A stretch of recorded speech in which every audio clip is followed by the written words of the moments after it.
I'm not naive enough to think that I'm only reaching people of my own age with my small subscriber base. I do understand that there might be people of 14 years old listening to occasional videos of mine, right up to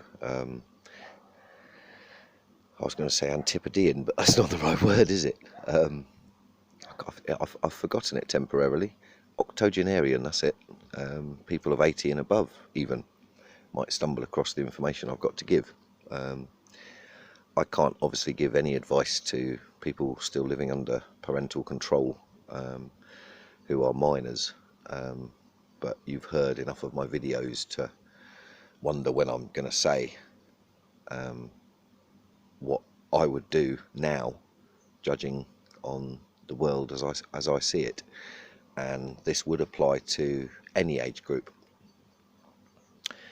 People are going to say, well, that sounds extreme. Well, I was told 12 years ago that when I was investigating geoengineering aerosol disbursement patents from the late 30s and early 40s, that was extreme, that there was no way they could do that, geoengineering. No way you could leave a trail behind an aeroplane that would linger, white out the sky, and then dump copious amounts of strontium, barium, aluminium, silver nitrate, red blood cells, you name it, and subsequent matter upon the Earth. But of course then the tests were done and the UN was brought in, and people still want to hold a hand up to their face, and because they initially didn't think that there was such a program underway, even now when the proof's put in front of them, they still reject it, which is sad. It just shows their mental incapacity to accept fact.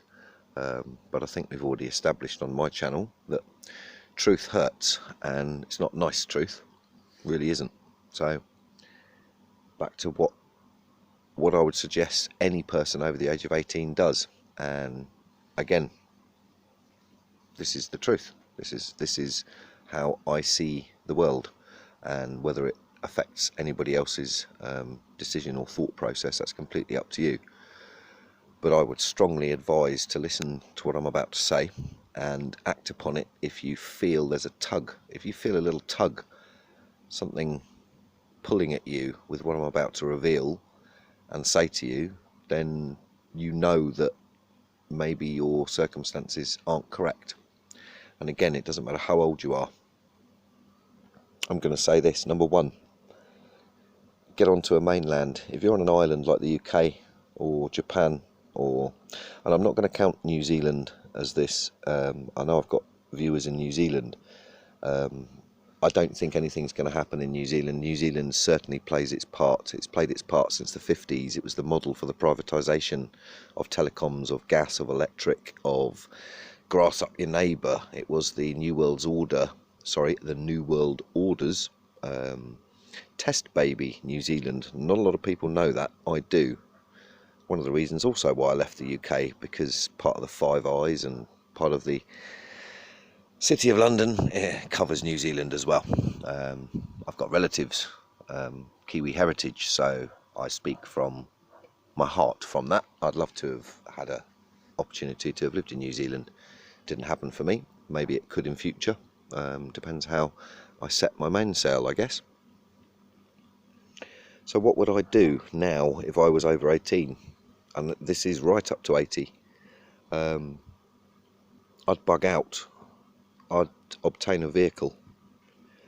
I really would. I'd obtain a camper van. I'd obtain a small motorhome, a van, a stealth van, and I would convert it, and I would solar it, and I would put a lithium battery in it, and a water pump, and a gas boiler, and a gas tank.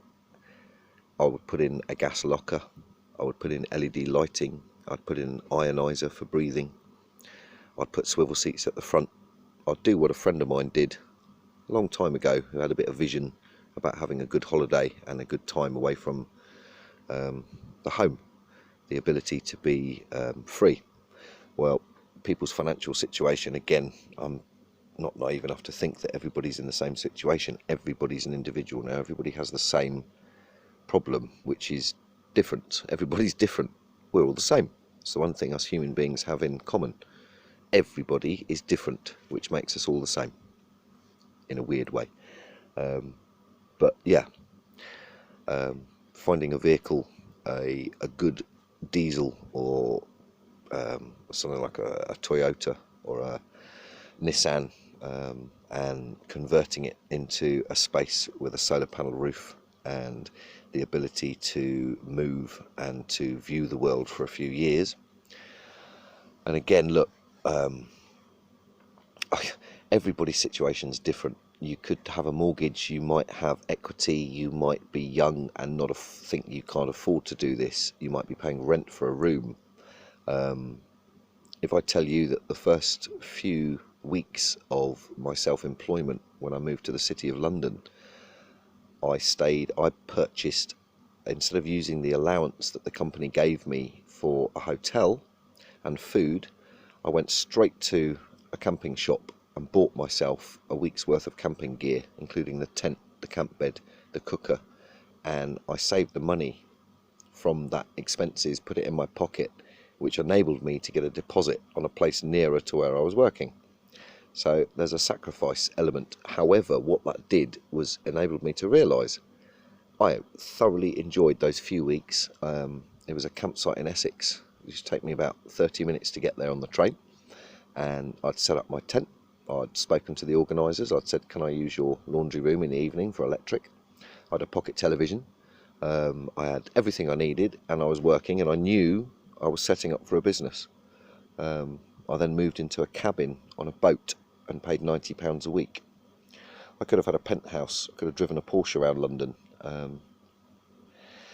It's sacrifice. So the words that I'm saying might sound hollow to a lot of people, but if you've got equity, if you've got any means, or if you have an income and you can purchase a bug out vehicle and you can kit that vehicle out and you can remain moving for a while, and you can view the world from a portable goldfish bowl, although to a lot of people it sounds horrific, reducing down there perhaps 100, 200 square metre into 8 or 10 square metres.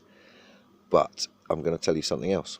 If you have any thought process, you would be stacking silver now.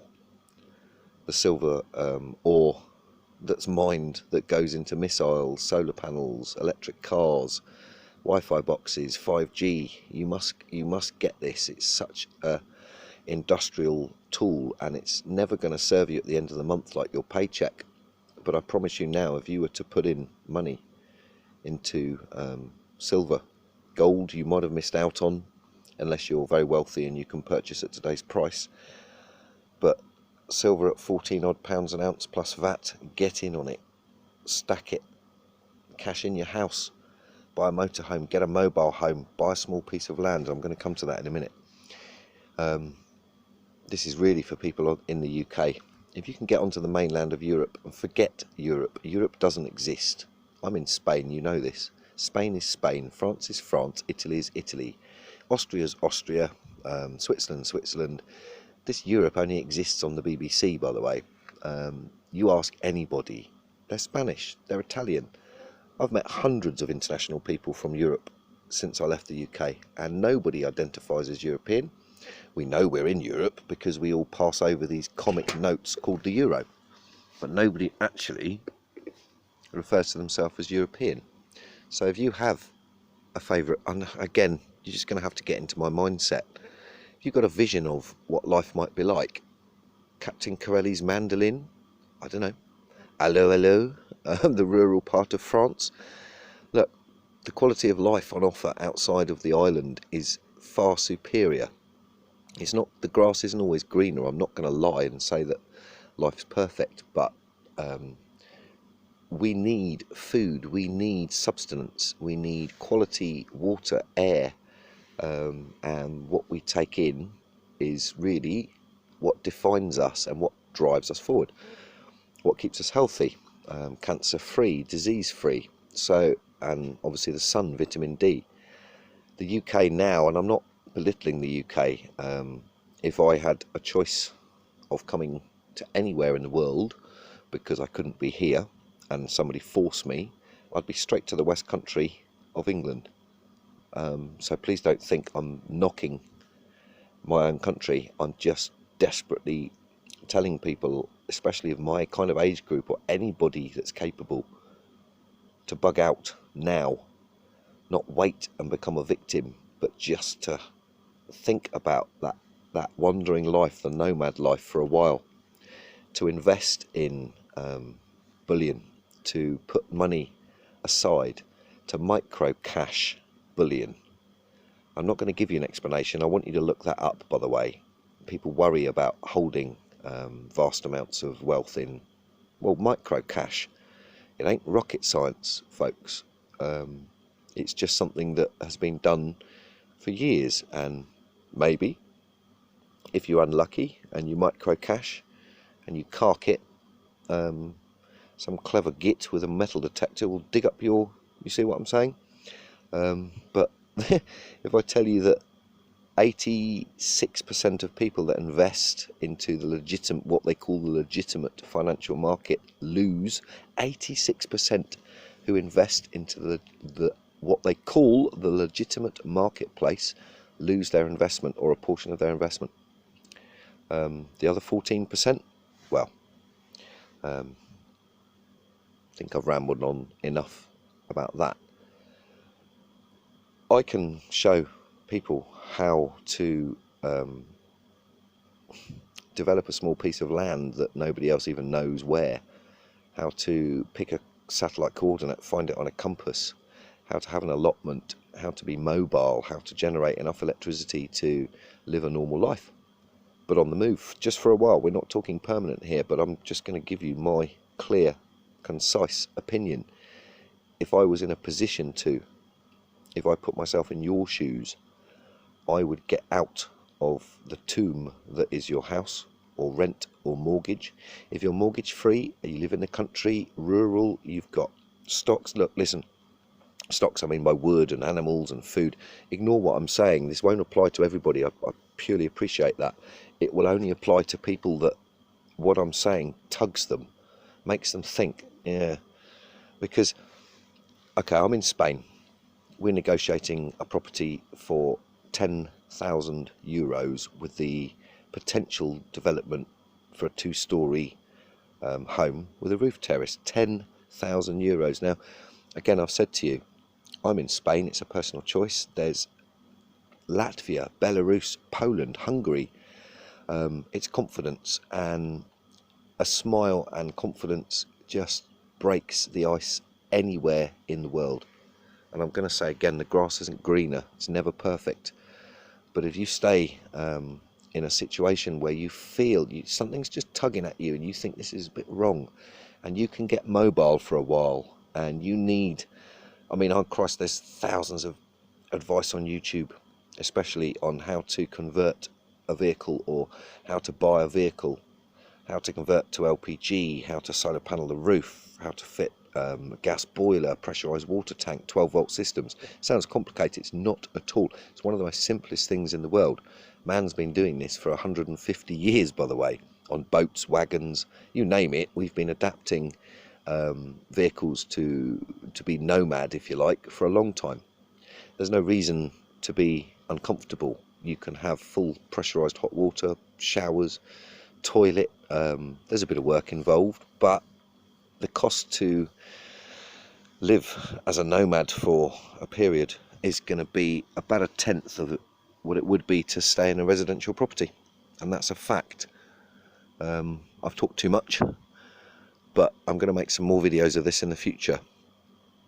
There are ways of standing back and observing what's about to unfold without being a part of it so much, and without having to adhere to a set of principles and rules that you might feel is wrong. If only 1 in 100 people listening to this feel that this is wrong, everything is wrong, and that you'd like to be away looking in, and you'd like that freedom to move for once in your life, just to feel free, I'll help you with the confidence, and I know other people that can help you with the confidence to achieve that. So don't be afraid. Don't sit there and become a victim. Look at what you can do and try and make it happen. Cheers.